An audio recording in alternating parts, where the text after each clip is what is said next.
Glasses వద్దు అనుకుంటే మనం మోస్ట్ కామన్గా చేసే ప్రొసీజర్ ఈజ్ లేసిక్.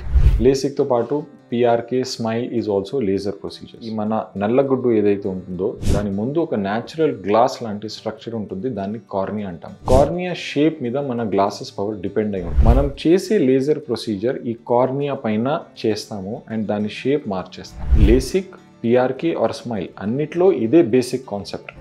మనం ఈ నల్లగుడ్డు ముందు ఉన్న ఈ గ్లాస్ లాంటి స్ట్రక్చర్ కార్నియా పైన లేజర్ చేసి గ్లాసెస్ పవర్ని ఆల్మోస్ట్ జీరోకి తీసుకొస్తాం. కానీ ఎవరిలో అయితే పవర్ చాలా ఎక్కువ ఉంటుందో -8, -9, -10, -15, -20 ఇలాంటి పవర్స్ ఉన్నప్పుడు కార్నియా పైన మనం లేజర్ చేయడం అనేది కుదరదు. ఎందుకంటే అంత ఎక్కువ లేజర్ చేస్తే కార్నియా వీక్ అయిపోతుంది అండ్ దానివల్ల కాంప్లికేషన్స్ వస్తాయి.